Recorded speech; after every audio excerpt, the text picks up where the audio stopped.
आज हम सभी यहाँ पर गौ सम्मान आह्वान अभियान के अंतर्गत माननीय श्री प्रधानमंत्री नरेंद्र मोदी जी को ज्ञापन के माध्यम से मांग करने जा रहे हैं कि गौ माता को राष्ट्र माता का दर्जा प्राप्त हो।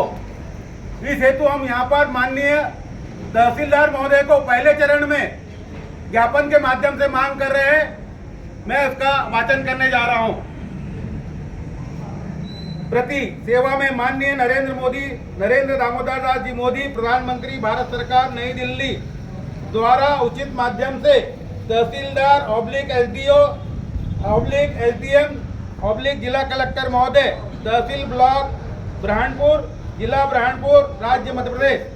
विषय: संपूर्ण भारत में अखिल वेद लक्षणा गौ माता संपूर्ण देशी गौवंश की विधिवत सेवा, पूर्ण सुरक्षा एवं राष्ट्रीय सम्मान प्रदान करने हेतु केंद्रीय कानून बनाने और गौपालन मंत्रालय स्थापना के लिए संपूर्ण भारतवासियों की ओर से विनम्र निवेदन। मान्यवर सनातन संस्कृति के ध्वजवाहक एवं समस्त भारतीयों की आस्था के केंद्र आदरणीय मोदी जी, विगत 12 वर्षों से आपने ऐसे कार्य किए हैं जो पूर्ववर्ती सरकारें 65 वर्षों में नहीं कर सकी है। ऐसे कार्य आपकी देशभक्ति, दृढ़ इच्छा शक्ति एवं कार्य दक्षता के कारण ही संभव हो सके। प्रभु श्री राम के मंदिर निर्माण एवं जम्मू कश्मीर में अनुच्छेद 370 हटाने जैसे ऐतिहासिक कार्यों के बाद हम समस्त सनातनी आपको दृढ़ इच्छा शक्ति, कार्य दक्षता और आपके सांस्कृतिक पुनरुत्थान के कार्यों के प्रति नतमस्तक है। आपके पंच प्राण के संकल्प में अपनी विरासत पर गर्व एवं एक मुख्य स्तंभ है। भारतीय देशी गौवंश हमारी सांस्कृतिक और आध्यात्मिक विरासत का जीवंत प्रतीक है। जब तक गौ माता असुरक्षित है तब तक हमारी सांस्कृतिक पूर्णता अधूरी है। जिस प्रकार आपने काशी विश्वनाथ धाम और महाकाल लोक के माध्यम से भारत की आध्यात्मिक आभा को पुनर्जीवित किया है, उसी प्रकार गौ माता को राष्ट्रीय सम्मान देकर आप ही भारत के सांस्कृतिक पुनरुत्थान के इस महायज्ञ की पूर्णाहुति कर सकते हैं। आपसे देश के समस्त सनातनी गौभक्त कार्यकर्ताओं, जागरूक नागरिकों एवं संत समाज की ओर से विनम्र निवेदन है कि वर्तमान में भारतीय गौवंश की स्थिति अत्यंत पीड़ादायक है। तस्करी, वध, हत्या एवं सड़कों पर उनकी दुर्दशा देखकर प्रत्येक सनातनी भारतीय का हृदय विदीर्ण है। इसलिए आज संपूर्ण राष्ट्र को आपसे गौवंश के सम्मान, सुरक्षा और सेवा की प्रतीक्षा है। महोदय, गौवंश केवल आस्था का विषय नहीं बल्कि ग्रामीण अर्थव्यवस्था की धुरी भी है। आत्मनिर्भर भारत का सपना तभी साकार होगा जब हमारा किसान रासायनिक खाद के विषैले चक्र से मुक्त होकर गौ आधारित प्राकृतिक कृषि को अपनाएगा। हर भारतीय सात्विक आहार अपनाकर निरोग रह सकेगा।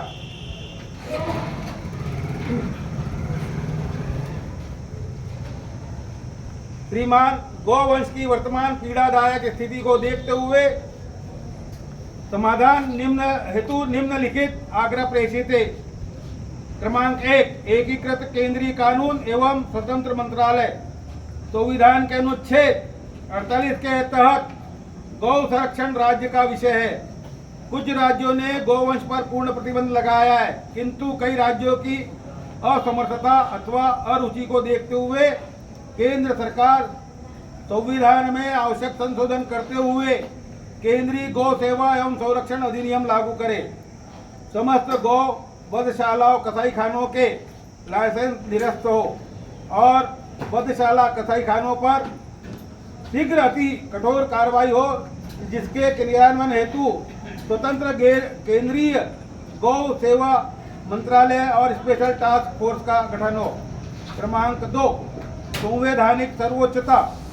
देशी गौवंश को राष्ट्रमाता या राष्ट्र आराध्या के रूप में आधिकारिक संवैधानिक मान्यता प्रदान कर उसे विशेष राष्ट्रीय संरक्षण दिया जाए। क्रमांक 3, कठोर दंडात्मक प्रावधान गौ तस्करी और गौवध को संज्ञेय एवं गैर जमानती अपराध की श्रेणी में रखकर आजीवन कारावास तथा अपराध में संलिप्त दोषियों की संपत्ति पूर्व राजसात करने का कठोर विधिक प्रावधान हो।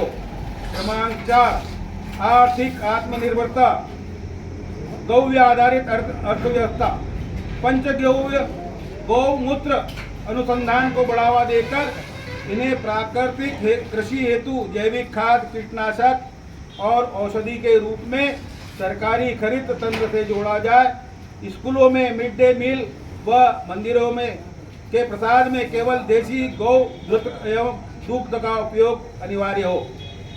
क्रमांक 5, बुनियादी ढांचा विकास प्रत्येक ग्राम पंचायत स्तर पर नंदीशाला और जिला स्तर पर न्यूनतम एक आदर्श गौ अभ्यारण्य तथा बृहद गौशाला की स्थापना अनिवार्य हो, जहां निराश्रित गौवंश को स्वसम्मान आश्रय मिले।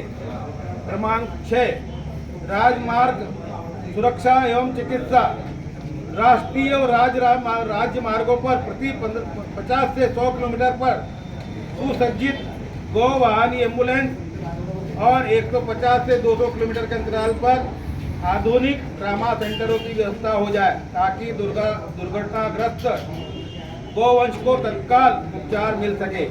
क्रमांक 7, शिक्षा एवं सामाजिक सुधार स्कूली पाठ्यक्रम में गौ विज्ञान को अनिवार्य विषय के रूप में शामिल किया जाए, ताकि भावी पीढ़ी गौवंश के आध्यात्मिक वैज्ञानिक औषधि और आर्थिक महत्व को समझ सके। क्रमांक 8, एकीकृत चारा एवं गौचर संरक्षण नीति एक सुदृढ़ चारा सुरक्षा कानून बनाकर चारे के औद्योगिक उपयोग पर पूर्ण प्रतिबंध लगे, चारे के अवैध भंडारण एवं अनियंत्रित मूल्य वृद्धि को रोका जाए, साथ ही समस्त गोचर औरण और वन भूमियों को अतिक्रमण मुक्त कर गोचर विकास बोर्ड के अधीन आरक्षित किया जाए, जिससे गौवंश के वर्ष भर गोचरण की उपलब्धता सुनिश्चित हो सके। प्रभु श्री राम ने वनवास से लौटकर जैसे राम राज्य की स्थापना की थी, वैसे ही आपके नेतृत्व में गौवंश की रक्षा के साथ गौ राज्य की स्थापना हो, यही हमारी ईश्वर से प्रार्थना है। महोदय, गौ सम्मान आह्वान अभियान के आवेदन पत्र पर हस्ताक्षर करने वाला प्रत्येक नागरिक आज एक ही स्वर में अपने लिए प्रिय प्रधानमंत्री से विनम्रता पूर्वक कह रहा है, अब गौ माता को न्याय मिलना ही चाहिए। गौ संरक्षण केवल आस्था का विषय नहीं, बल्कि कृषि, पर्यावरण, अर्थव्यवस्था एवं सतत विकास से जुड़ा एक राष्ट्रीय विषय है। अतः आपसे विनम्र निवेदन है कि उपरोक्त बिंदुओं पर गंभीरता पूर्वक विचार कर आवश्यक नीतिगत एवं विधिक निर्णय लेने की कृपा करें। हमें पूर्ण विश्वास है कि आपके सक्षम नेतृत्व में इस दिशा में प्रभावी कदम उठाया जाए। धन्यवाद। गौ सम्मान आह्वान अभियान समस्त भारतवासी संत समाज, गौ सेवक एवं नागरिक गण।